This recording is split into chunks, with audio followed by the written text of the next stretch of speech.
In this episode, we're going to have a conversation about sadness. Sadness is correlated to an imbalance of chemicals and hormones in the body. This is what science is saying. And how does it have anything to do with us?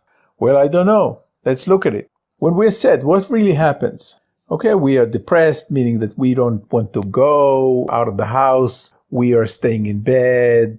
We have what we call low mood. And we're not doing things that we are supposed to do. And there is a lot of concern about that. It's real for people that, if they are sad in the morning, they don't go to work. They don't go to work, they will be fired.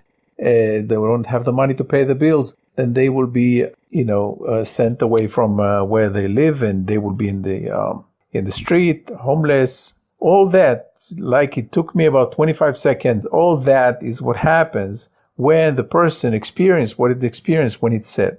Now let's look at the beginning of life. At the beginning of life, something happened and you experience like a loss or some kind of a loss versus win. Okay, somebody won and you lost.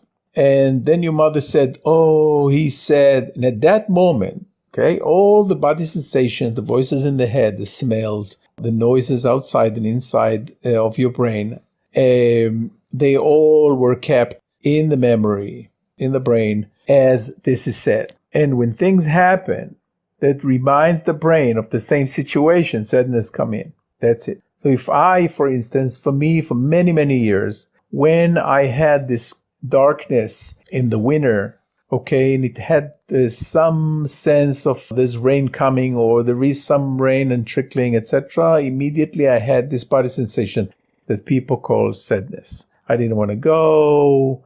I didn't want to do anything. I didn't want to go with my friend. Didn't want to talk to anybody. Just sit in front of the television and munch on some peanuts. So what really happens in reality is that we are not doing what we're supposed to do, what people are expecting us to do, what we said that we're going to do. This is an integrity issue.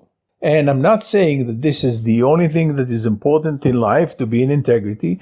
I'm saying if you want to be in the experience of sadness, this is completely reasonable and there's nothing bad about it. I even sometimes recommend, you don't want to go out of the house, you want to stay at home, you want to lie to me as your employer or somebody else. That's great. And I'm not saying anything about it. There's no conversation about that. The conversation about is about performance. Those people, and I have a few friends that are interested in performing, they have these body sensations. They have this tendency to wake up in the morning and say, I'm staying in bed. And they just go out of bed. They're saying, I'm not giving up to these body sensations, to these thoughts in my head, to all this experience that I need to stay in bed. This is the only thing that works. Or I need to stay at home. I shouldn't go anywhere. I'm losing and somebody else is winning. And they go and they do what they said they're going to do, and things work. This is what I do in my life, and I recommend that you'll practice it. Practice to look at what sadness is, what and where in the body is the body sensation, where in the body this sensation exists that you call sadness, and be present that this is not sadness. This is just this.